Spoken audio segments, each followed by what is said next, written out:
Hi mga ka-friendships! May adlaw sa tanan! Kamusta na kayo mga ka-friendships? Okay ba tayo lahat ngayon? Ako mga ka-friendships, pagpasensyahan nyo na kung magkikita ulit tayo sa video na to. At hindi naman kayo magsisisi. Worth it ang panunod nyo naman sa video natin ngayon dahil alam ko ma-idea na kayo kung ano pag-uusapan natin sa ating video ngayon. Di ba nakita nyo na ang ating thumbnail? At nabasa nyo ngayon sa ating title ng ating video. Yes, mga ka-friendships, tama lahat ng inyo nakita at nabasa.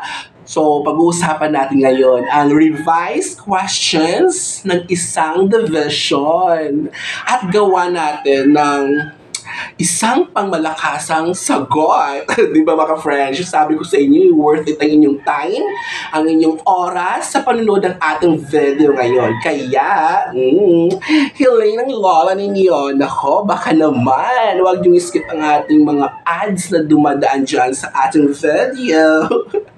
At baka hindi ka pa nakapag-subscribe, baka bago ka lang ngayon dito, baka naman mag-subscribe ka na, i-click mo ang bell para updated ka sa lahat ng ating mga videos. So, at baka later, magustuhan mong ating content, bigyan mo mamaya ng like ka. O kaya ngayon na, bigyan mo na ng like. At i-share mo sa ating ibang ka-friends, sana alam mo, meron siyang schedule ng TRF exam. O baka, pareho kayong applicant sa division na to.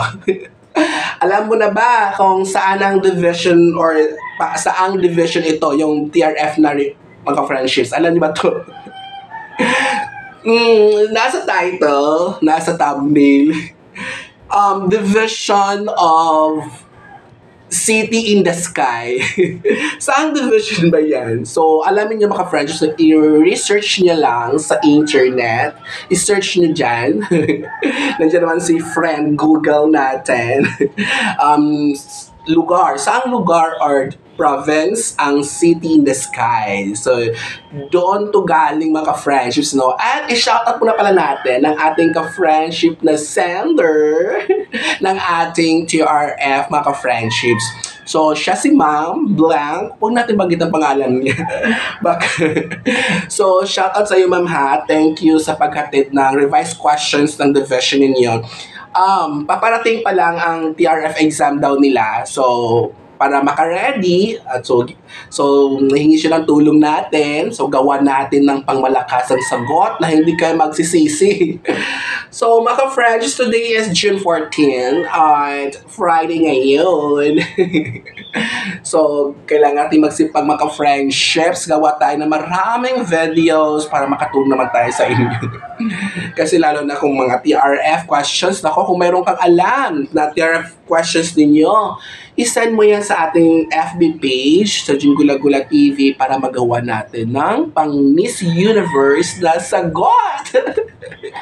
So, mga ka-friendships, so, by the way ha, ito, ang hirap kasi ng questions at naubusan na ako ng mga experiences. Hindi ko siya maipasok. Hindi ko maipasok yung experiences ko sa mga questions. Pero mga ka-friendships ha, kaya ito sabihin ko sa inyo, paalala ha. Not all of my answers on this TRF revised questions are solely based on my personal experiences. So, ibig sabihin yan mga friendships, sa 4 na questions from objective 6 to 9 ay hindi lahat nakabase sa aking experiences. So, meron siyang mga thoughts or views o kaya mga insights na gawa-gawa ko lang for the sake na masagutan natin ang questions na tama naman. 'Di ba? So, itong mga sagot ko, pwede niyo itong kopyahin at pwede niyo kayo, nasa inyo yun, i-revise niyo ba? O kayo na magdagdag, bawasan ninyo, kayo na yung bahala mga-fresh. Importante, nagawan natin ng pangmalakasang sagot na pang Miss You. Char. Alam ko, no, pag magsagot tayo ng TRF, kailangan talaga natin minsan kasi sa totoo lang talaga, maging sinungaling tayo minsan sa pagsagot. Kasi para lang masagutan natin ang questions. Kasi sa questions na yan, kailangan natin makompleto, masagutan para magka-points tayo o kaya ma-perfect natin ang 25 points. Diba? Sayang naman yon. Kung hindi ka sinungaling, hindi ka makapaglagay, sabihin mo, fresh grad ako, wala pa akong teaching experiences.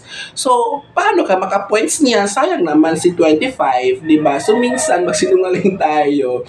Pero ito talagang advice ko, mas okay kapag based sa experiences natin. Kasi kahit anong balintong or baliktad ng pag-question sa'yo, tanungin ka ng TRF reviewer, TRF evaluators, kung sakali man, wala naman yan, hindi ka naman. Kasi ang alam ko dyan is, sasagot ka lang ng TRF questions and after that, kukunin and then isi-check na nila. So, kung sakali naman na kung tatanungin ka, so alam mo yung sagot mo dahil based sa experiences. Pero kung tayo ay for the sake lang masagutan natin ang questions, bahala na si Batman, pero alam naman natin na sure yon. Kaya lang, medyo kailangan nating manghiram ng ibang experiences ng ibang tao para lang ma-comply natin ng requirements, masagutan natin ng maayos. Pero sagot natin dito, alam kong magka 25 points tayo dito kasi super nice, ganda sagot natin dito. Okay? So, ito na nga, simulan natin maka-friendships. Okay? Kunin natin ng cellphone. Andito yung mga sagot natin maka-friendships, no? So, mamaya nyo na tingnan sa comment section. Baka nakatingin na kayo, nasanay na kayo sa akin na sa comment section ilagay. Mamaya nyo na tingnan, pakinggan nyo muna ako dito. Malay mo, meron tayong pang idadagdag na mga diba, mga thoughts or mga ideas. So at least, makuha nyo pa din. Kaya yun ang importante sa ating mga friends. Panoorin ang video hanggang dulo. Nagsawa na kayo sa mukha ako. Tiisin nyo na yan. Tiisin nyo. Ganun talaga ang ganda ng Lora ninyo. Exotic ganda, char. Exotic beauty. So, mga ka-French, ito yung revised question ng Objective 6. Okay? So, give one teaching practice that helps ensure an enabling learning environment. Then, how did such learning practice make a positive contribution in the improvements of the learner's holistic environment? So, yun yung first revised question ng Objective 6. So, ang ating pangmalakas, ito ang maganda ng mga friendships, no? Ang mga sagot natin ay naka-revise na. Hindi tulad ng mga nakaraang videos natin na super duper haba ng mga sagot natin na pang nobela. Ang mga sagot natin dito, binis na natin doon sa requirement ng pagsagot ng TRF na maximum of 10 sentences lang talaga. So, kaya yung mga sagot natin mga friendships, mag-thank you kayo sa akin. O, naka-summarize na yan. So, hindi na kailangan yan i-summarize. So, dati pa, problema talaga yung ibang ka-friends natin, yung mga unang batch ng takers ng TRF. Kasi, Sir June, paki-summarize naman. Super talaga haba na sagot mo. Lamampas na tayo sa 10 sentences. So, ngayon, naka-summarize na yan. So, hindi na yan aabot ng 10 sentences. Okay? So, pero feel free pa din to edit, revise kung meron kayong mas better idea. So, hindi ko kayo pinagpilit dito these are just guide sa atin, ha? Okay. So, kung kopyahin ninyo, okay, walang problema yan sa akin. So, ito yung sagot natin sa revised question ng Objective 6. So, one teaching practice that helps ensure an enabling learning environment is fostering a sense of belonging and inclusivity in the classroom. Diba? Ang nice. Yun yung first sentence, pero nandun na agad. Shoot sa mga agad sa question. Diba, mga friendships? And then, so by creating a safe and supportive space where every student feels valued and respected.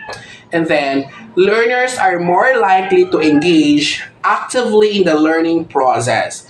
So, this practice positively contributes to the environment of a learner's holistic environment by promoting emotional well-being, building confidence and enhancing social skills. Diba? Ang ganda. Kinikilig ako sa sagot ko.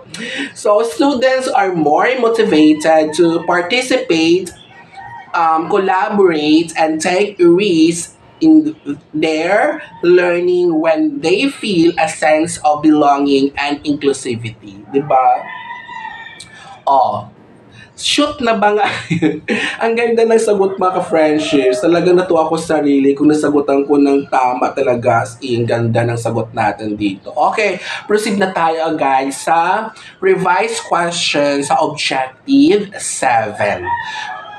Okay, so ito yung question mga ka-friends. Meron siyang dalawang follow-up questions. So, can you cite a remarkable experience in your career as a teacher? So, yun yung first question.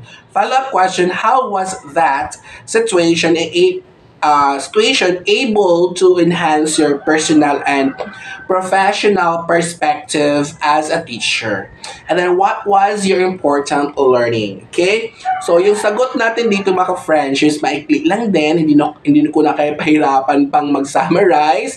Nako, ang ganda din dito mga ka-friends. So, ito ay based ito sa experience ko. Pero pwede nyong gamitin.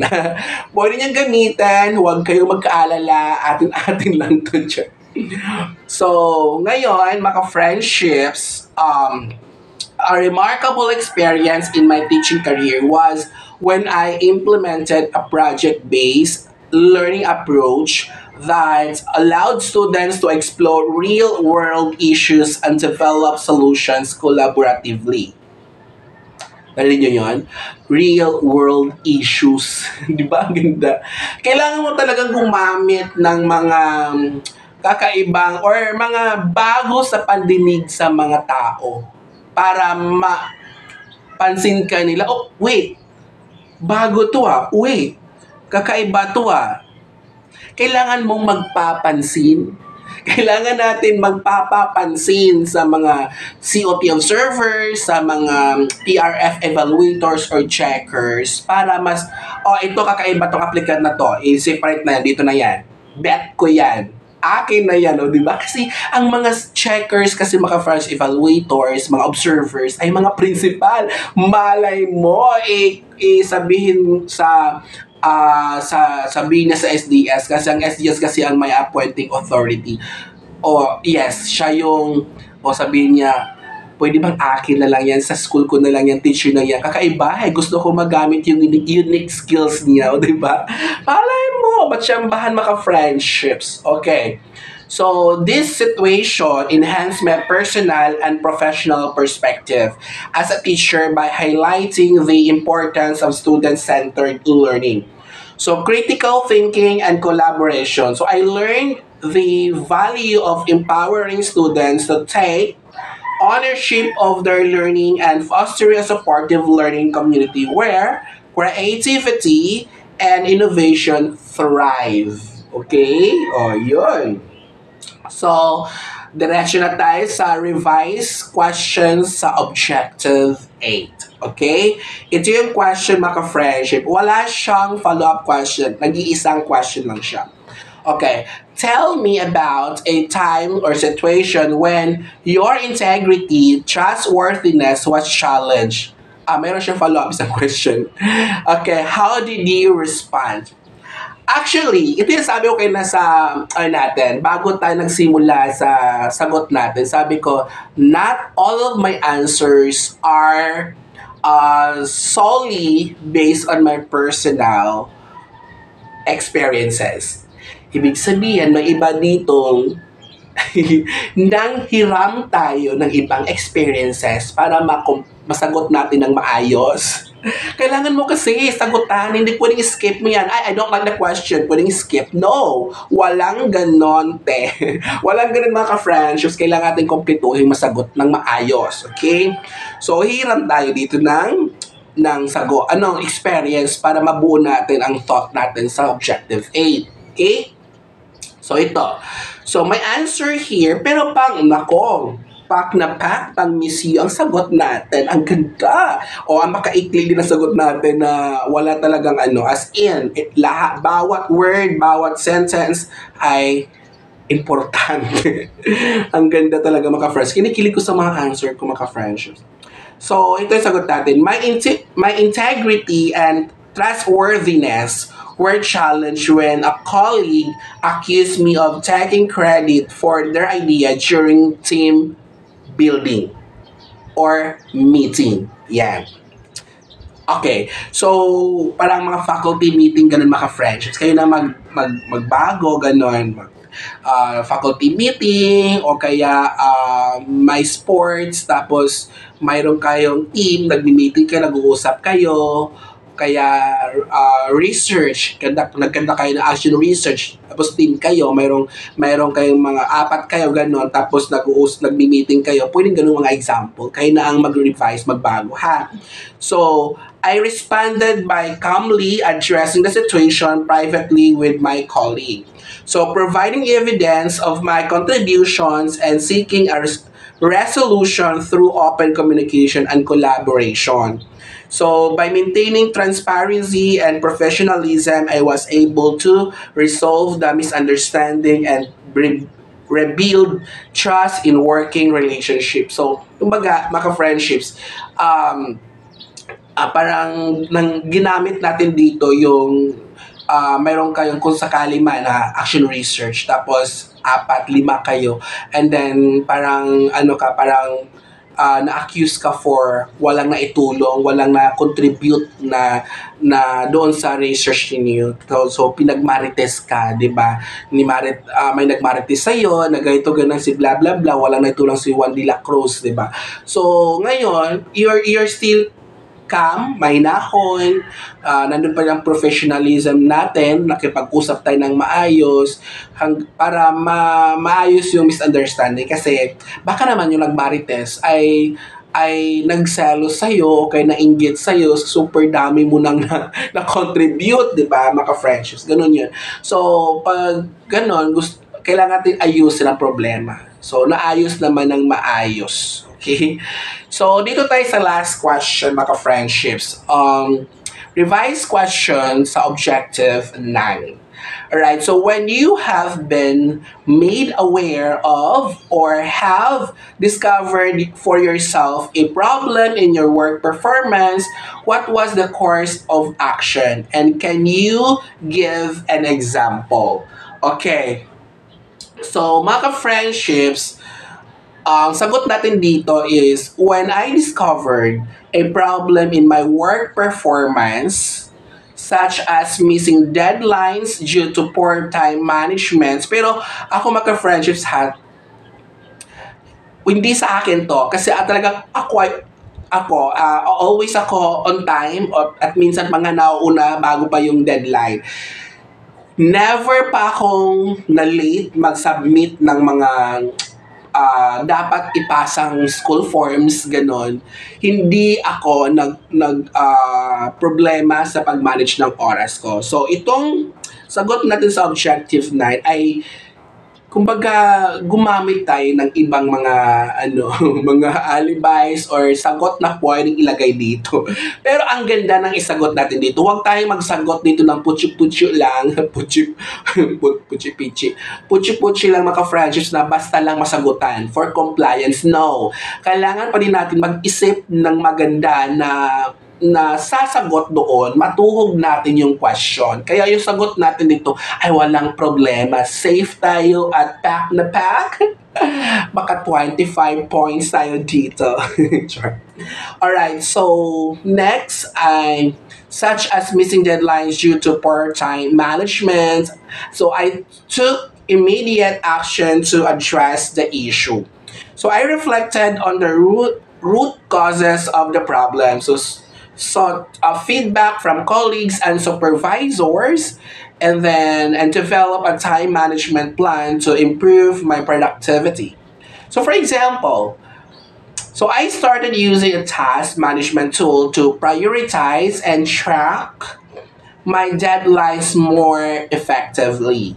So by taking proactive steps to address the problem, I was able to enhance my work performance, meet deadlines consistently, and demonstrate my commitment to continuous improvement. Okay? So, yun mga ka-friendship sa mga pangmalakasang sagot natin sa revised question from the vision of City in the Sky. So mga friendships, napansin nyo ba na ang ginamit natin sa ating sagot ay mga first person pronouns? So, gumamit ako ng I. Inangkin, dapat angkinin talaga natin. Kasi, dati kasi minsan, parang sabi ko lang, teachers, ganon. Pero ngayon kasi, sa mga reviewers natin sa TRF, hanggat kaya ko, gagamitan ko na siya ng first person para kung kayo na ang magsagot nun, hindi na kayo mahirapan magpalit, mag-edit, magbago. So, hindi ko na kayo pahirapan ngayon. Ayoko nang mahirapan pa kayong mga friendships from now on, Char. So, ganun. Pag ganado talaga ako magsagot mga friendships, no? Yung nasa mood ako, yung nasa katahimikan, sure.